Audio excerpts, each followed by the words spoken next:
Hello, everyone, and welcome back to the PSBlue podcast, 2023 Game of the Year edition. I'm joined again by my wonderful co-host, Adonis. How you been, man? It's been a while. Yeah, it's been a long time, only because, life kind of happens, but I have been enjoying myself, and I have been frothing at the mouth in anticipation to not only get back on the podcast with you, but this particular one I'm super excited about. Yeah, I mean, me too. I always love doing a Game of the Year podcast. Even before I was doing a podcast, I was doing it with my friends, all growing up through middle school and high school. Oh, what's the Game of the Year? No, it's this, whatever. So this is a more official way of doing what I've always really loved to do, which is criticize the people for making the games that we could never make ourselves. I don't know about you, but I'm not a game developer, and it's a little funny how much how much stock we put into these games when really I couldn't even make a game of Pong, but Yeah, but we don't have the training. We're not supposed to know how to do that. right. The people that we trust, the people that we entrust our dollars to, they're supposed to know how to. That's They yeah. mess it up. That's what we're here for. Yeah, that's true. You know what? I actually agree. But anyway, we're going to dive right in. This is the 24th episode of the show. We're putting it all out there. We have some Game of the Year concepts that are holistically our own, but most of them are, let's call them inspirations from the VGAs and other game news media outlets. But it's our opinion, and that's ultimately what's going to separate this podcast from the others. Trust me, we have some hot takes, some that might even frustrate some of you listeners, but we got to go with our hearts here on the PSBlue podcast. Yeah, and just to let you guys know, we are going to pick up hopefully weekly after this. We both had some, like Adonis said, life, work, all this stuff that sort of prevented us from recording, but we're hoping to get back on track after the new year. So look out for an episode, hopefully without any misses, every week. But we got a lot of good content for you all here today. We have a bunch of categories, starting with the best indie game of the year. This is the best indie game of 2023. Adonis and I both discussed these games, these nominees, and came to a pretty, I would say, unanimous conclusion. The best indie game of the year nominations are Lies of P, Cocoon, Blasphemous 2, Dredge, and Sea of Stars. And the winner for the best indie game of 2023 goes to Lies of P. That's fair. I don't know what else to say. I mean, I feel like if you listened to our last episode or the last couple episodes, you kind of saw this one coming a mile away. I loved Lies of P. And what really impressed me about this game is that it was made from a studio that was on the smaller side of things. They're in South Korea. They did what they sought out to do. They didn't do anything too out of scope. They didn't do anything too, for lack of a better word, innovative. I don't think Lies of P was very innovative. And, there's some combat mechanics that are different and new and sort of change the game to an extent. But what was so different and unique and fun about Lies of P is that they took the Pinocchio story, they took the inspiration from Bloodborne and other Souls-like games and turned it into their own thing. Lies of P is kind of a Frankenstein's monster of all these different categories of games and other media, and when it all comes together, that's where this game really innovates. And for me, the gameplay is second to none. The boss battles are phenomenal. And the level design. What I really, really, really liked about Lies of P is the game just nails level design in a way that only From Software has been able to do up until this point, in my opinion. I don't think another developer that makes a Souls-like quote-unquote game has come close as Lies of P has. And because of this, because they absolutely knocked it out of the park what they were trying to do. That's why Lies of P is my indie game of the year. And, you know, PSBlue's It indie wasn't game of the year. close. It wasn't close, to be honest, for me. Really? Well, I mean, let's talk about some of the other games on the list. Cocoon, Blasphemous 2. Blasphemous 2 to me was just more of Blasphemous 1, but better. Cocoon was probably a close second for me.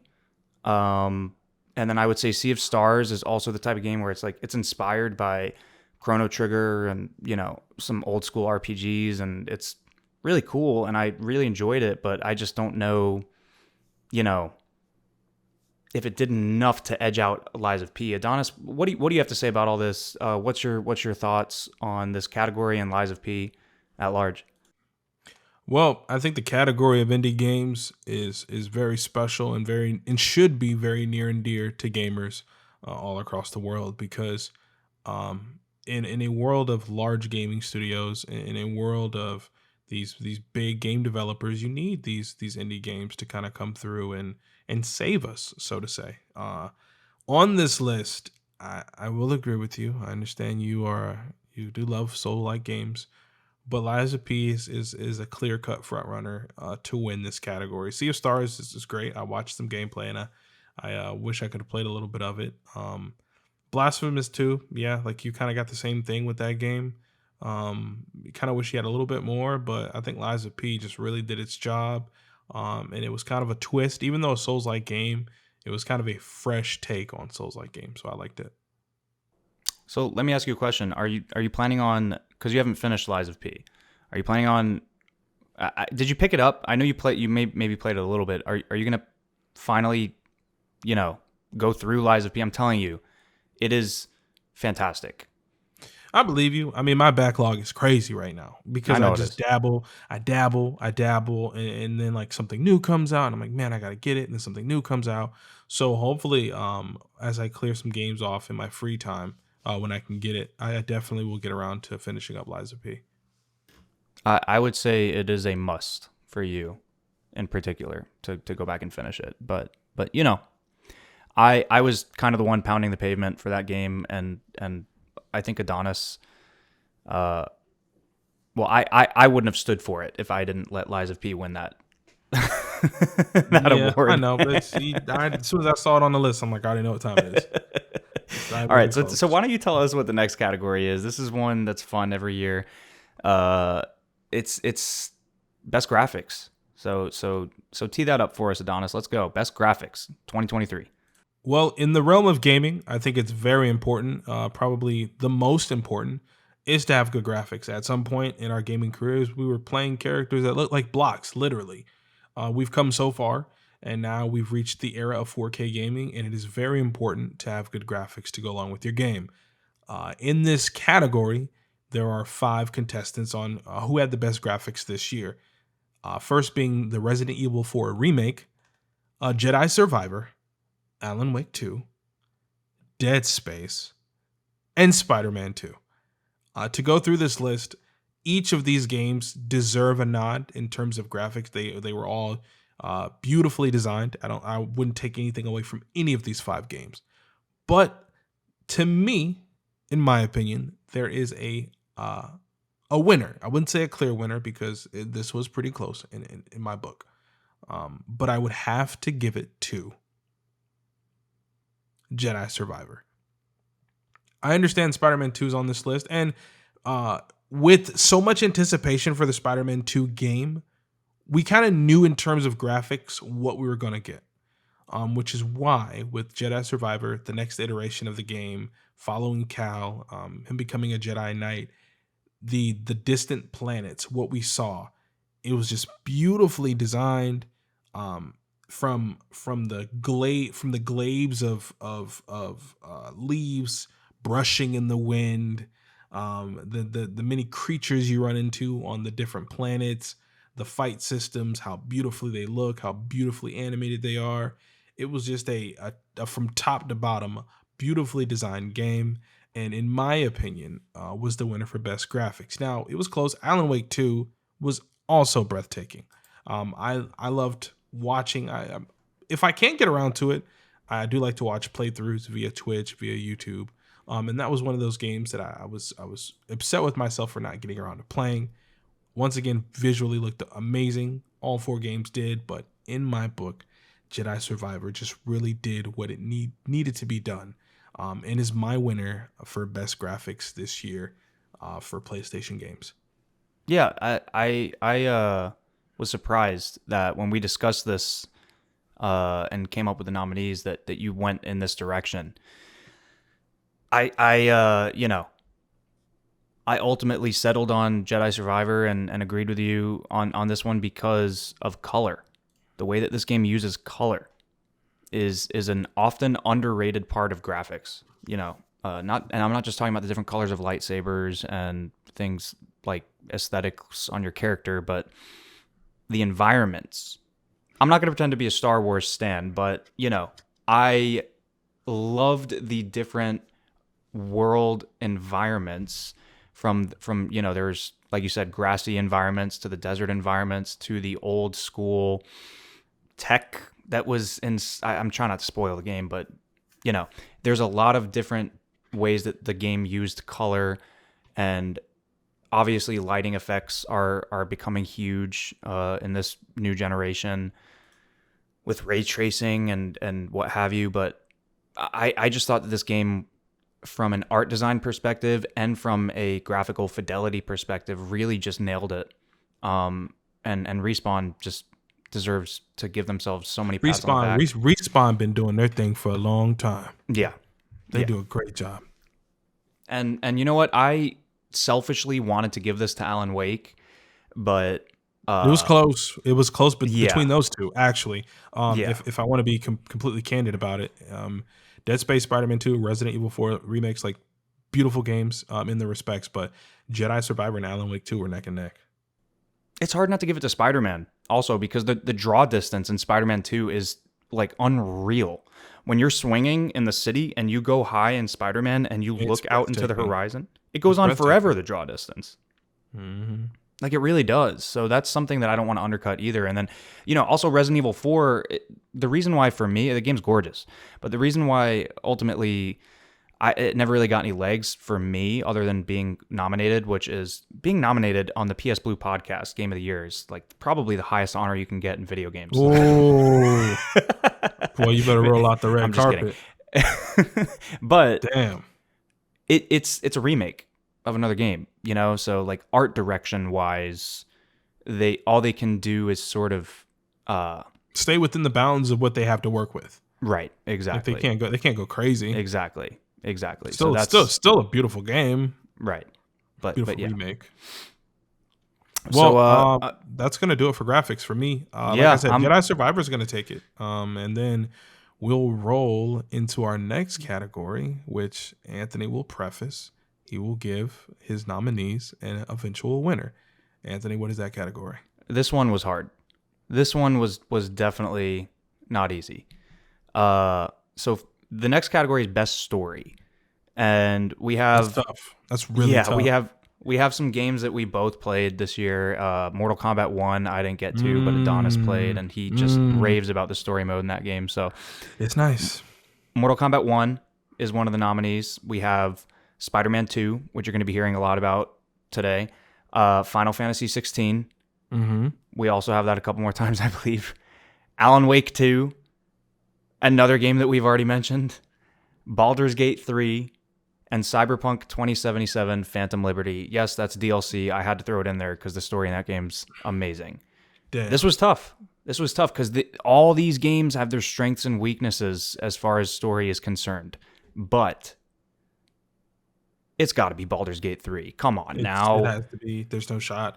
There's best story mode. 100%. No, I was just simply going to say, because this is your category, but when you announced that it's Baldur's Gate 3, I just said, listen, it just has to be that game. I have friends, I have family, and I have people like you that have told me, man, Adonis, I have logged 250 hours. Like, what? Yeah. You've logged what?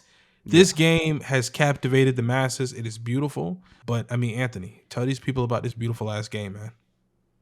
It's so Baldur's Gate 3 is kind of like a very complex and very advanced, if that's not redundant, choose your own adventure story.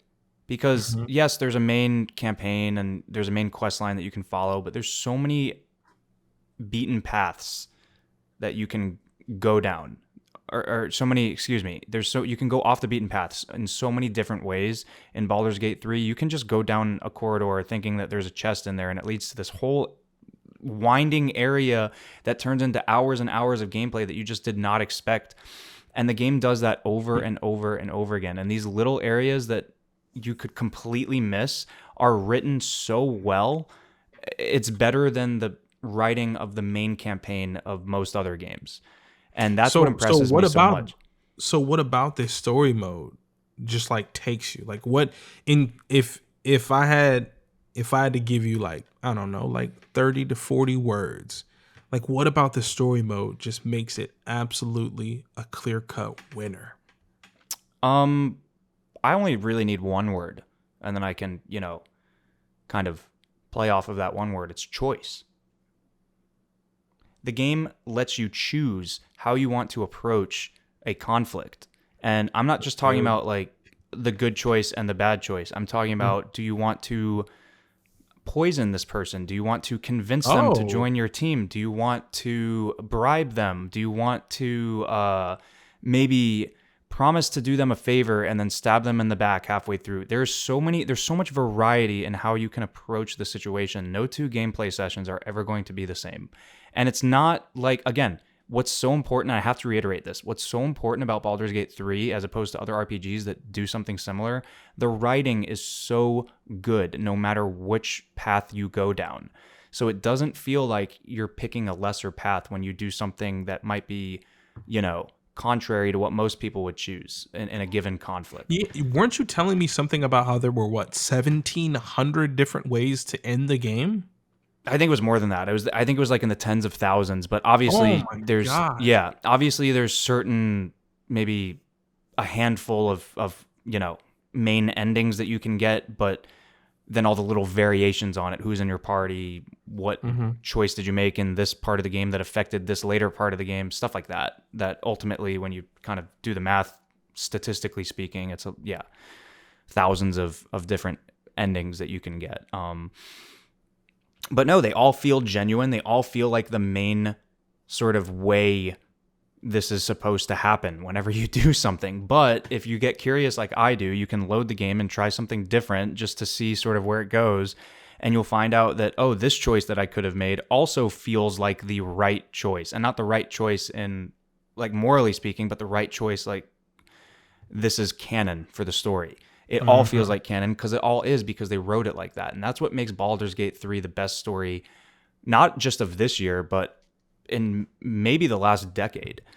And the overarching conflict and the sort of tension that builds throughout the story at large is great.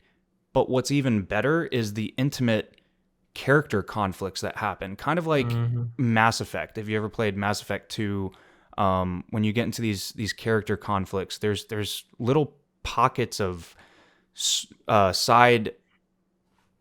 I almost want to call them like a side campaign, but it's not like in a traditional sense where you're going on a side mission, but there's this underlying through line with this character that, for example, Will. Mild spoiler here, by the way. Uh-oh. But Over Will here. is a character who is, and I could be butchering his story, but from what I understand, he is enslaved by a devil-like figure, and she basically makes him do his bidding. And one of the things that Will has to do, and this is in Act 1, Will has to hunt down a tiefling that you can actually have in your party, and her name is Karlak. She's a big red devil-looking character with horns, right? Hmm. And we find this out that he was hunting her down because he owes this other demon lady his bidding, his life, I guess. But he grows horns that he has for the rest of the game because she's unhappy with what happens. Anyway, it's this whole big long story conflict, and this is just a side character that you could completely not even have in your party. So that's what I'm trying to say. What? It's the Choice. game's ridiculous as far as depth and uh writing. It just really goes on another level, and to me that's what makes it the best story. But I'm ready to move on to the next category, which Adonis is going to talk about for us. Most anticipated game of 2024. This is a good one because these are receipts for us. This most anticipated game of 2024 will either come back to bite us in the butt next year at this time, or it's And just then going to solidify. the one that I have is impossible to bite me in the ass. I'm Uh, just letting you know that. I don't know. I don't know. It might be trash. It might be trash. You can't say that Okay. for All sure right. because this is anticipation of these games. We haven't played these games yet. So this is a category I love. Most anticipated game of 2024. Adonis, tell us. All right, I got 5 titles here for the most anticipated game of 2024. Final Fantasy Rebirth, Metal Gear Solid Delta, Snake Eater, Black Myth, Wukong, Dragon's Dogma 2, and Tekken 8. All of these games, gamers across the world are frothing at the mouth to get their hands on. Now, in terms of the most anticipated game, these games are all in great company and they will all be great in their own respective arenas. But of course, in my opinion, clear cut, not even anything to think about, the most anticipated game of 2024 is Black Myth Wukong. And I'll tell you exactly why. Because the game is just that good. I haven't even seen anything about it. And the myth of the game is the mystery of the game is what's so like, I don't know, like spellbinding. Metal Gear Solid Delta Snake Eater, the trailer they played, absolutely beautiful. I believe it's Solid Snake. Might have been Liquid Snake. Don't quote me. I mean, I don't have it right here in front of me. But the game looks beautiful. Tekken 8. I'm a fighting game fanatic. Also a much anticipated game, but Black Myth Wukong. They announced it at E3, which shout out to E3. It is no longer with us. We will not be getting E3 anymore. So quick moment of silence for E3.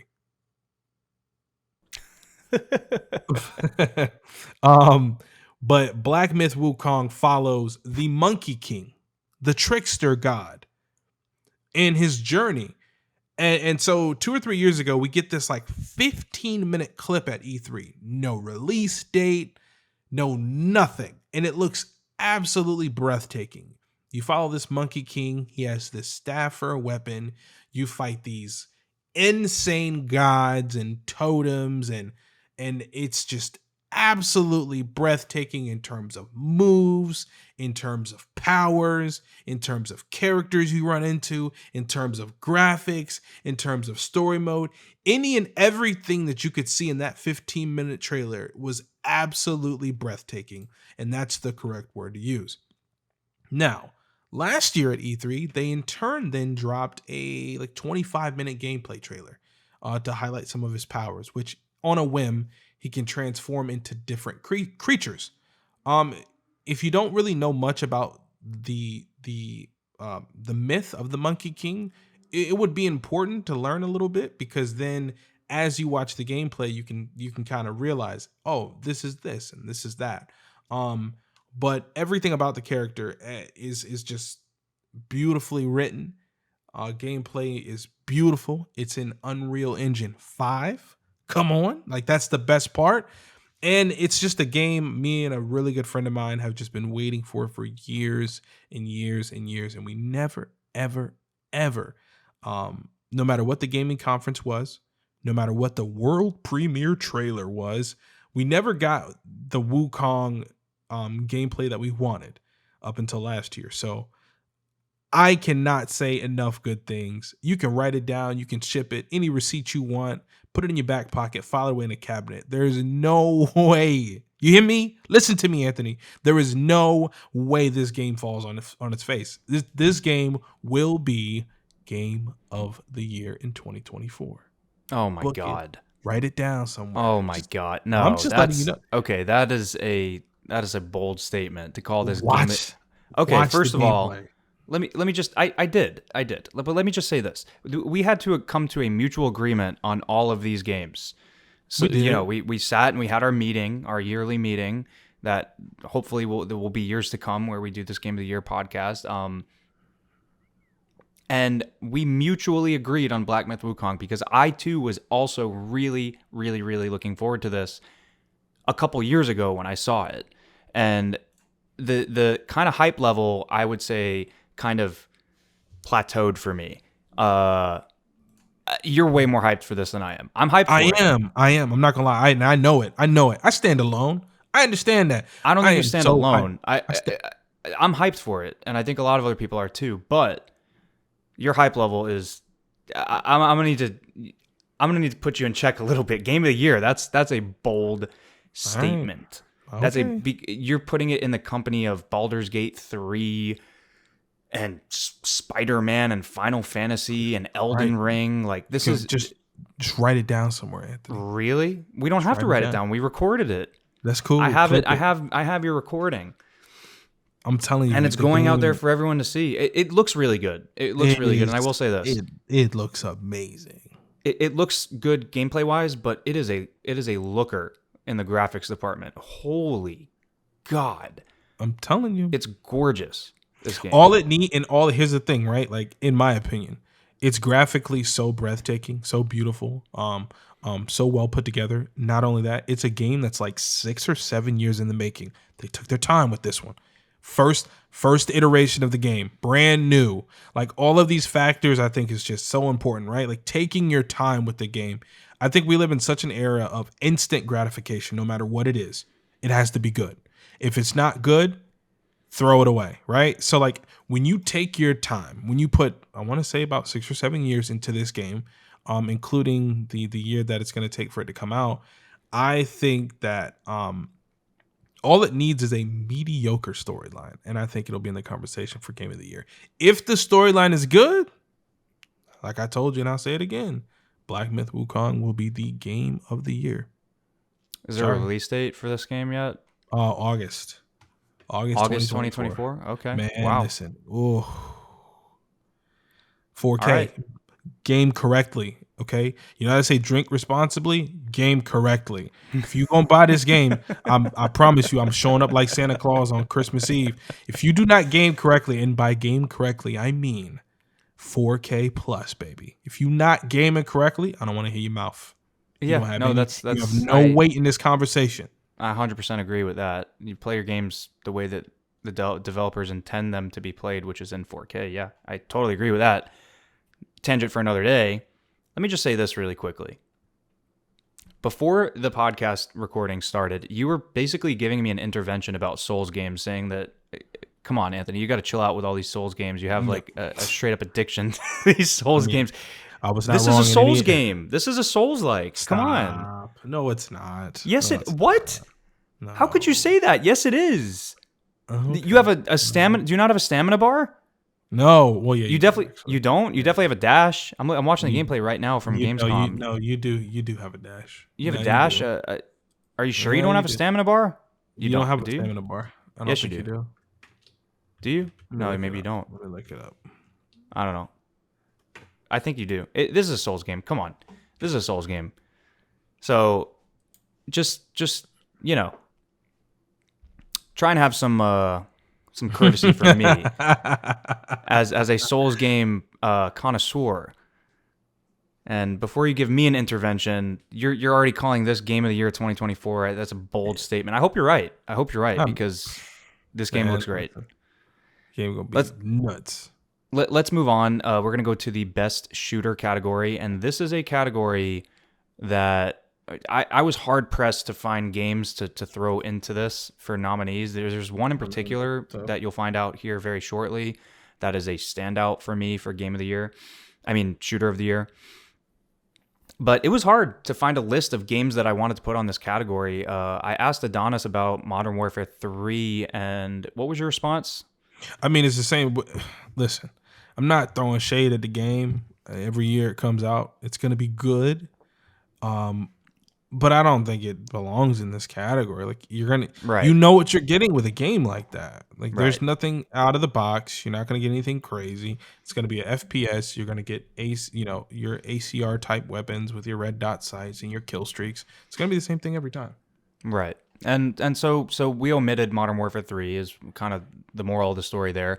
But, other than that, I had another game, Atomic Heart, that I played. It's kind of like a Russian BioShock type game. It was good, but I don't feel like it was good enough to really throw onto this list of nominees for the best shooter of the year.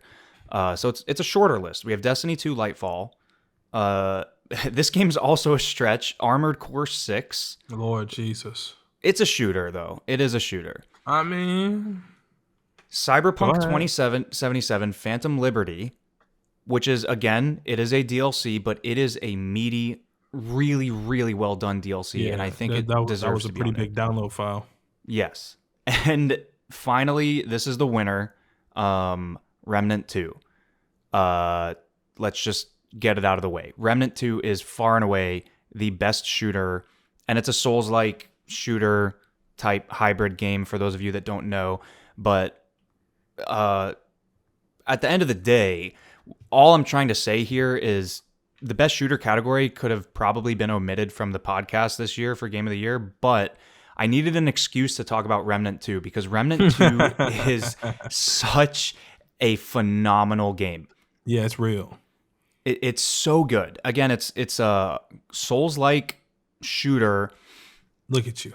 I would kind of compare it to it has roguelike elements too. There's procedurally generated sort of maps. So it's a roguelike, Souls-like shooter, third-person shooter, which just sounds like a mouthful. Sounds like it would be unnecessarily complicated, but it's really not. And if you played the first game, Remnant from the Ashes, which I did a little bit, but I never beat it, it just didn't really get its hooks in me, like I expected it to be honest. But Remnant 2, the second I played it, I would say the first hour, I was You knew hooked. it.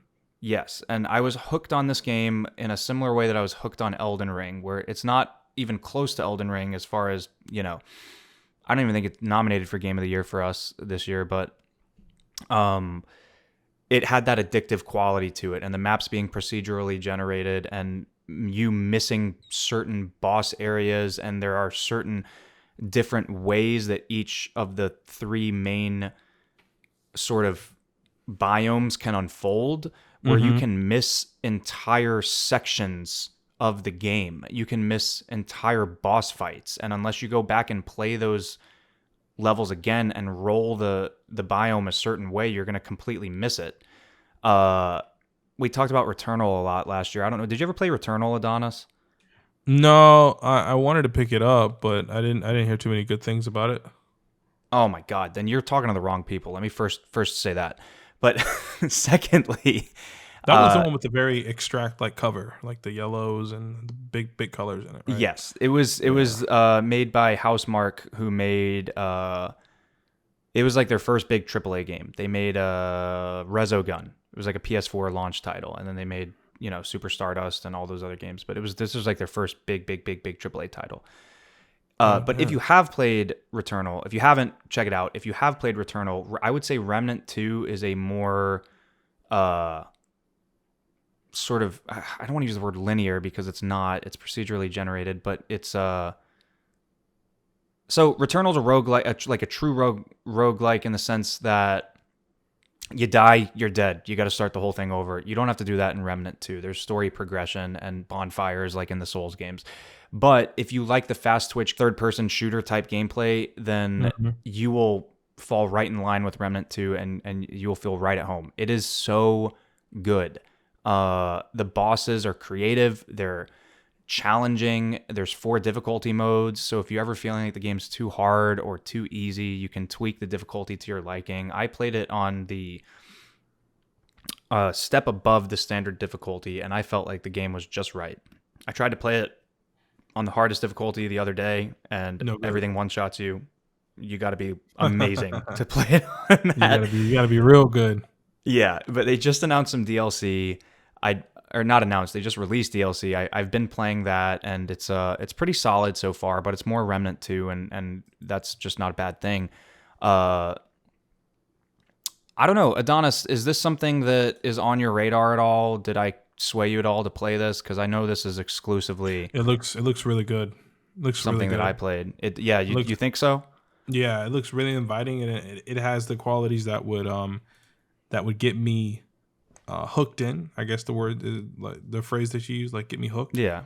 I like it. I think it definitely it hits the marks for shooter, and with such a light qualification pool this year, I think you're right to put Remnant in and have Remnant 2 be the winner.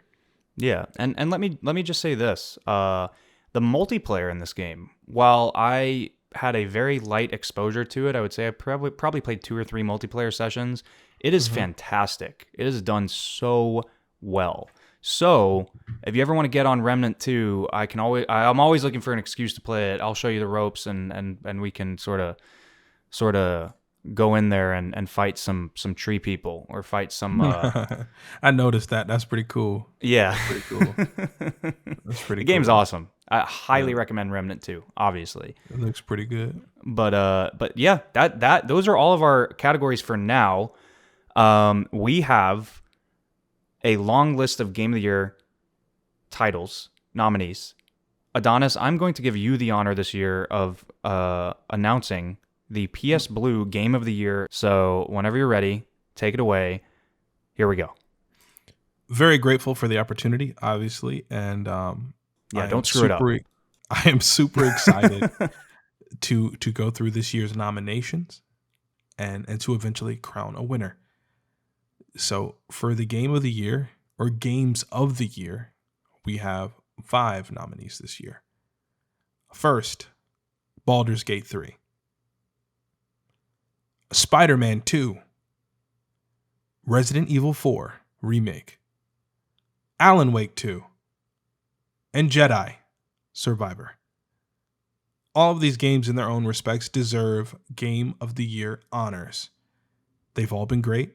They've had time, and much time put in by their respective gaming studios. First and foremost, I'd like to say thank you to all the developers.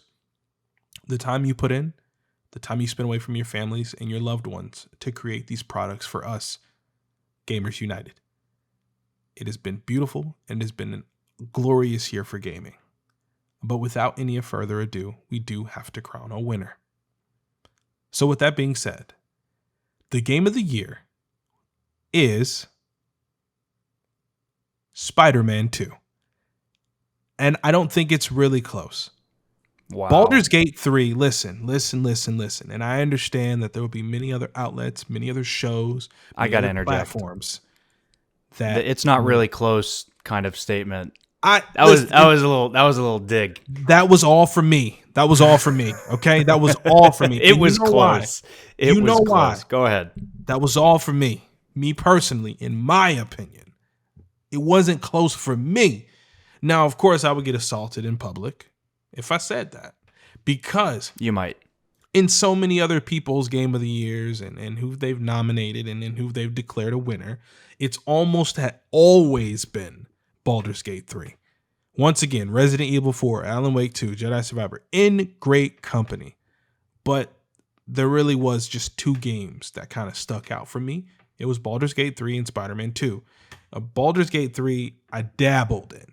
A lot of people, I had coworkers who called me names and looked at me like I was crazy. It's okay for a game to not be my cup of tea. Spider-Man 2 for me, is the Game of the Year. Not saying it's not even close is disrespectful. Baldur's Gate 3, people are playing 200, 250 hours of the game. But I think what Insomniac did with Spider-Man 2, with having to bring the same product but better, and as we discussed in previous podcasts, the big part is but better. How do you create better in this society that is so critique heavy? And they did it. And they did it well. And so Insomniac Games You guys did a masterful job with Spider-Man 2. Uh, in that regard, they deserve honors for Game of the Year. Baldur's Gate 3, I know. They've won on pretty much every platform. They won Game of the Year. They won't win it on this one. For me, I know for you, you probably make Baldur's Gate 3 Game of the Year, right? Well, again, listen. We had to come to these decisions unanimously. We did. So, we did. So we both agree that Spider-Man 2 is the Game of the Year for PSBlue. I am pounding the pavement for Spider-Man 2. No, I'm saying no to Baldur's Gate 3. And if there's anybody still listening to this podcast after all the slander we've given Baldur's Gate 3, it isn't even slander. Let me explain. You played it, so you have the floor. I've played it for a lot of hours. I've played Baldur's Gate 3 for a lot of hours. I played Divinity Original Sin 1 and 2. The Larian Studios games before Baldur's Gate 3. And I played a little bit of Baldur's Gate 2. So I have plenty of exposure. The reason why Spider-Man 2 is the Game of the Year for me and for you and for the PSBlue podcast over Baldur's Gate 3 is because I can recommend, and you can recommend, and anyone can recommend Spider-Man 2 to just about any person that can pick up a controller and play a video game. I cannot recommend Baldur's Gate 3 to anyone. I can't. There are certain people that will play Baldur's Gate 3 and will not get it again. Yeah. And I'm not trying to have like a superiority complex, like, oh, you're not smart enough to understand the RPG elements and how good a CRPG is. That's not what I mean.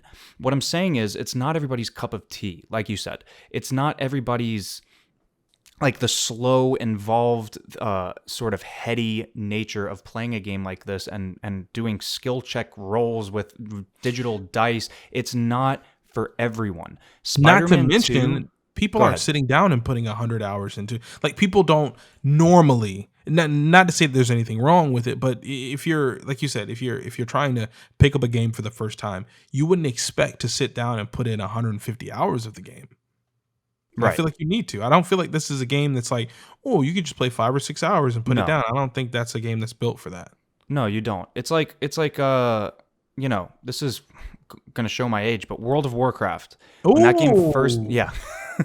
When that game, that's sliding past that. Right. When that game first came out, it was and it's still going strong today. Yeah, I was going to say it's still going. But when that game first came out, again, I'm going to show my age. When we had Burning Crusade and there wasn't a first expansion. Yeah. When we were there with the game, it was a phenomenon.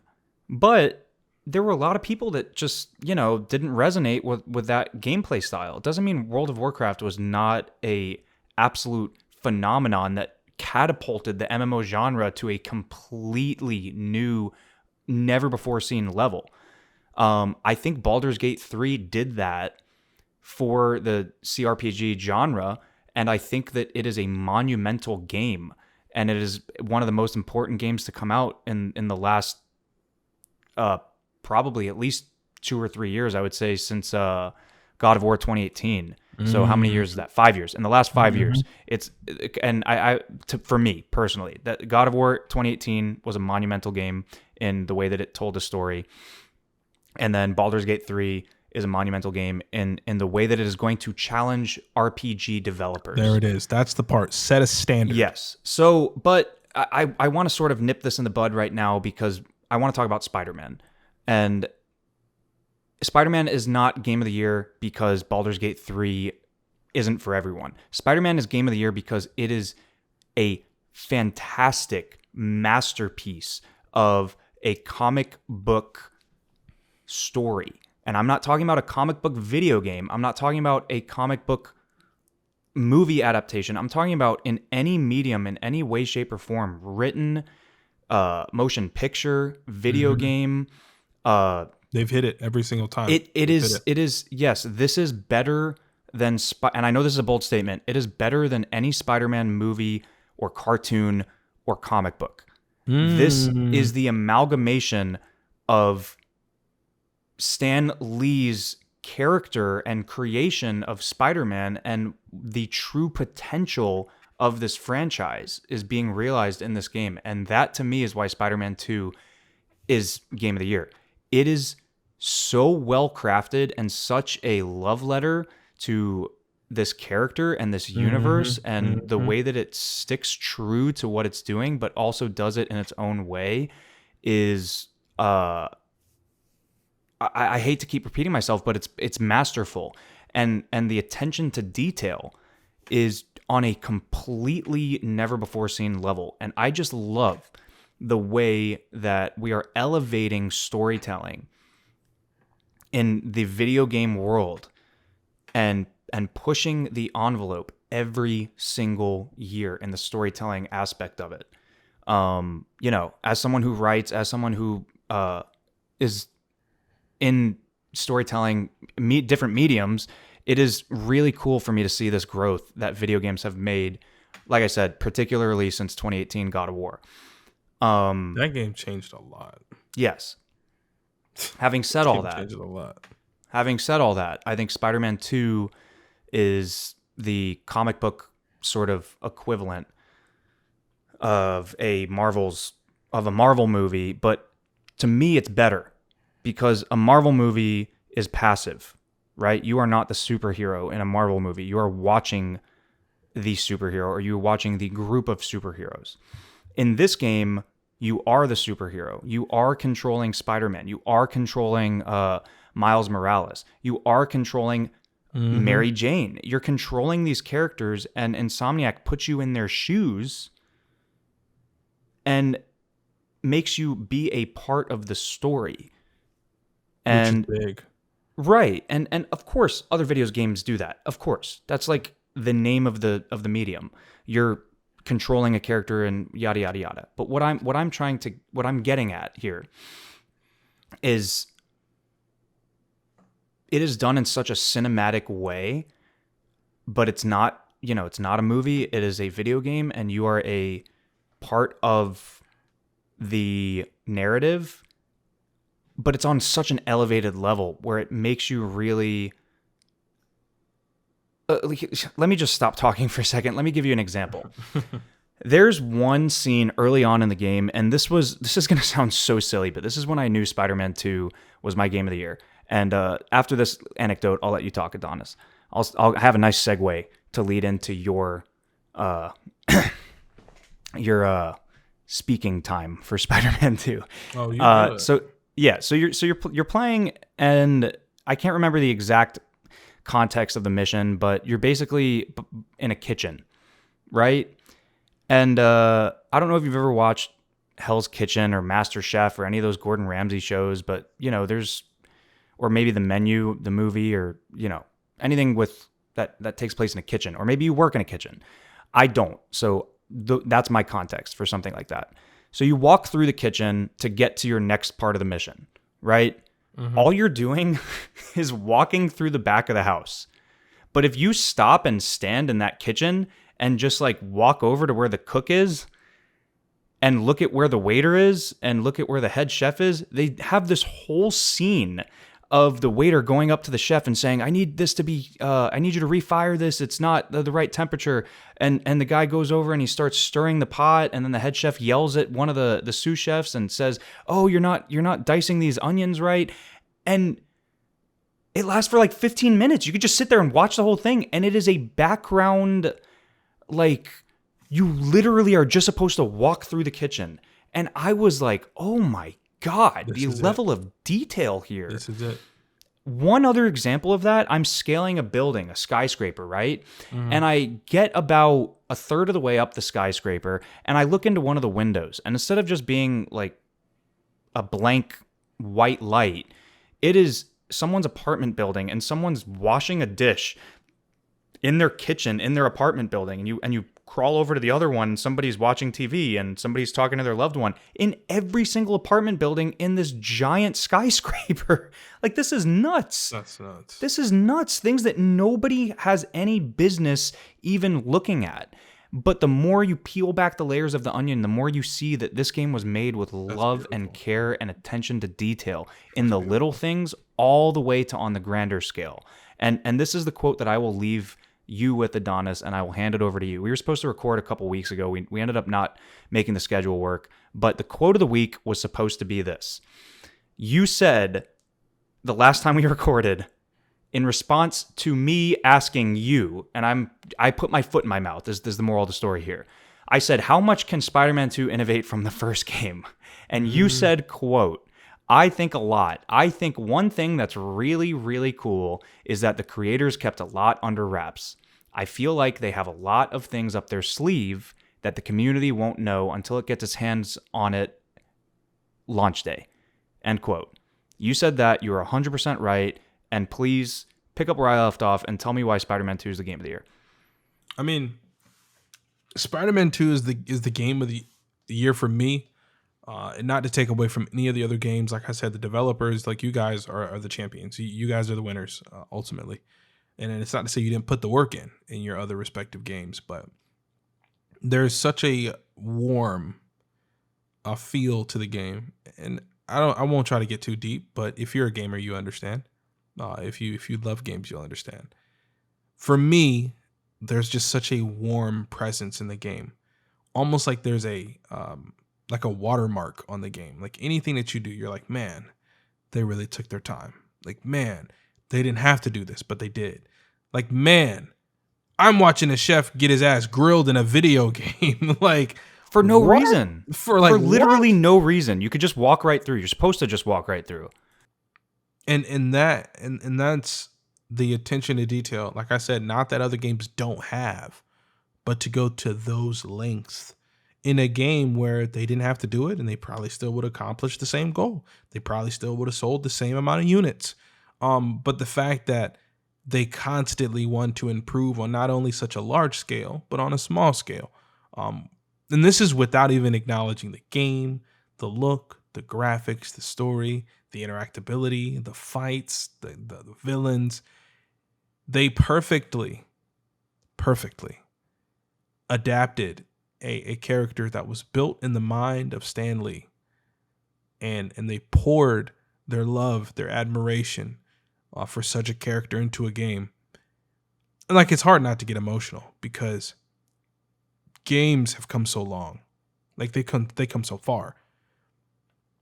And when you have people that look like you, that talk like you, that speak like you, that have a love for games like you do, that are building a game for you, this is what you get. A love letter.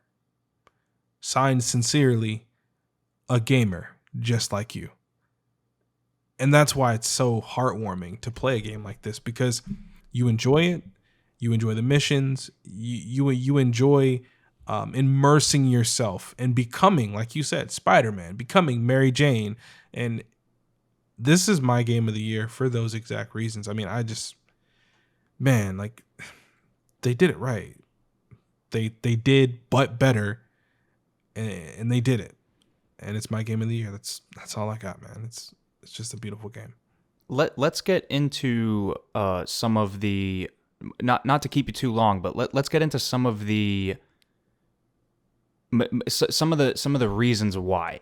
So we talked about, we both kind of did, like, just glowing about the storytelling and what it does and what it means for video games and how it's just such an accurate representation of Spider-Man as a character and blah, blah, blah, blah, blah, blah, blah. Not to discredit that, because I could go on about that for hours. Mm-hmm. The game is visually stunning. It is just plain fun to play. The combat is an evolution of Miles Morales' combat, but they make it, I don't know if accessible is the right word, but it's not, because it's not easy, the game. I have it on the next step above the normal difficulty. I put it on whatever, like fantastic or whatever it's called. Mm-hmm. And it feels just right for me. And it's hard. I kind of have to use all the different mechanics that the game has in store. But I feel like, finishing people off with a combo, using all my different abilities, my Venom abilities for both characters. They both feel kind of uniquely their own, but they also both feel like Spider-Man, I think, is very cool. The way that Miles Morales has a different UI than Peter Parker is like a nice touch that they have. The way that you can switch between the Spider-Men is also very interesting. This never feels like a gimmick, though, and that's huge. That's to big. me.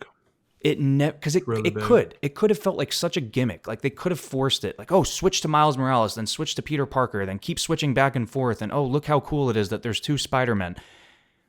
They don't really do it like that. They kind of let the story unfold naturally. And when it's appropriate to switch characters, you switch characters. When you want to knock out, Miles has specific side quests that you can do. You knock those out. When you want to knock out a Peter specific side quest, you knock that out. There's things that both of them can do, and they work together, and they fight with each other, and they bond with each other, and you experience both Spider-Men for the right reasons, not just as a gimmick like, oh, it's 2 and you're playing as 2 Spider-Men. Oh, so funny and clever and creative. I'm watching a clip right now, and I just have to say, on a complete side note, the draw distance, and I think I already said this, but the draw distance in this game is nuts.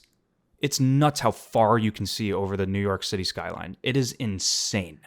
And that's just the power of the PS5, but it is crazy. That's the power of the PS5 for sure. But like you said, that attention to detail, like they don't have to, man. Like you could put what do they call it? The invisible walls and stuff. You could put that in games and it'd be okay, right? Like as long as we access the parts of the map, because you're not looking for a Grand Theft Auto experience within a Spider-Man game. Like that's not what you want. Exactly. It's a great point. Exactly. Like you don't want. I don't want to go running around down in the subway station and take the train. No, but you can if you want and say hello to everyone on the ground. Just really wanted to. and that's super cool. But it's like I can web sling for God's sake. I don't need to do that. Like I said, it's like for people that want it, you're looking for like a Grand Theft Auto experience, and they didn't have to, but they did. That's the point I'm trying to make.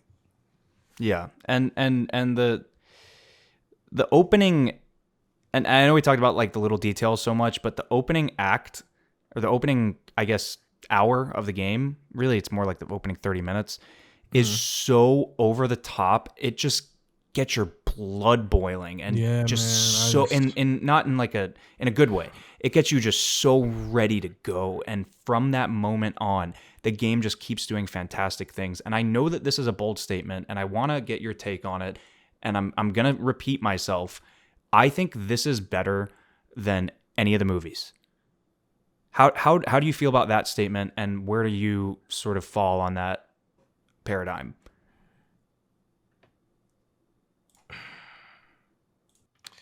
I don't know. Like, I'm not going to say you're wrong. Yeah. And I think it's really important to approach it for those who might be listening. It's important to approach ideas, statements like this with an open mind, because what you have to understand is in the process of, and I'm no producer, I'm no executive, I'm not a casting person, I don't take care of special effects, I don't know how any of that process goes, but I know it is a process. And it's just the same in a video game. The level of cinematography nowadays in video games is up there with like major motion pictures. Like the movies, like they do everything essentially the same way. So, to get to the point, like, man, I don't know. Was it Far From Home? With all 3 Spider-Mans? With all 3 Spider-Mans? It's tough. Yeah. With Toby, Andrew Garfield, and it's Tom Holland. It's tough. That was good. That was really good. But can I just counter really quickly with something? Go ahead. Counter. It's not. Oh, I don't think it's Far From Home. I'm googling it. Oh, is it? No, it's just No Way Home. No Way Home. No Way Home. Yeah. Cool. Anyway, Far From Home was the London one. Anyway, that movie, Tobey Maguire being there, Andrew Garfield being there, which, spoilers, I guess the movie's 2 years old at this point. No, it's been out way too long. No, you're not giving them a pass. That's not a spoiler. We all know Tell me, it was fun, and Willem Dafoe crushed it in that movie for absolutely no reason. You better not say anything bad about that movie. Go ahead. I'm listening. I'm not going to say anything bad, but I'm not going to say anything great either. I know you're not, because I'm listening to you, and it was fine. It was fun. It was fun. But Tobey Maguire showing up and Andrew Garfield showing up felt like a gimmick the whole way through. You're such an asshole. It's true. They leaned into it, and they knew what they were doing, and that's fine. But they 100% did. Yeah. Right. But in Spider-Man 2, the video game, it is natural that there's two Spider-Men, and it's like a natural thing that's happening in the context of the story. That's all I'm saying. It's not a gimmick like it is in No Way Home. That's all I'm trying to say. Also, the nostalgia of it, right? Because you wanted Toby, and during that time, filmmaking wasn't the same, right? Like you wanted Toby to get his fair shake at the movies. You wanted Andrew Garfield to get another movie, and circumstance led them to not be able to get those opportunities until they had the opportunity to do it. So yes, they leaned into it, but there was that certain nostalgia that we all were like, "Oh my God, it's Toby!" Like, man, he never really got a fair shot at the Spider-Man movies, and we love them, but if they could have been done right, and no, Andrew the first Garfield, two Spider-Man, and this is a whole nother tangent for another day, for another podcast maybe. The first Spider-Man 1 and Spider-Man 2, the Tobey Maguire movies are two of the greatest superhero movies ever made. Are they dated? Yeah, they're dated, but they're great. Made. They're good. They're great. Superhero movies ever made. Yeah, they're great because they tell a story of a vulnerable character. Now you get into all these Avengers movies, and there's, the stakes are so skewed because the stakes are high. But they're not, though, because for the individual. Because if Spider-Man dies, Captain America is still there, or not. That was a bad example, but if Spider-Man, what are you doing? If Spider-Man dies, the Hulk is still there. Black Widow is still there. There's other superheroes. It's not just Spider-Man. We have an intimate team of Miles Morales and Peter Parker. If one of them dies, if one of them gets taken over by Venom, they might not be able to recover from that. And that's why Spider-Man 2, the video game, the stakes feel so real because, you have some mutant villains running around and stuff like that, but these are the only two superheroes on the market. These are the only two guys that can really get anything done. And if one of them turns bad, or if one of them decides not to show up, that could spell doom for the entire city or the entire world. And that's why the stakes, to me, are higher in a game like this, where it's more character driven, and the relationships matter that much more, especially between Peter and Miles. And it's done in like a mentor-mentee type way, and it just feels so natural, and it just feels so it just works. It just works on every level. Like I said, we already talked about the gameplay. We're talking about the story. We're going off on tangents about Marvel movies, which I kind of expected. Love it. No, you like you said, but you lean into it. That's the perfect part about it. Right.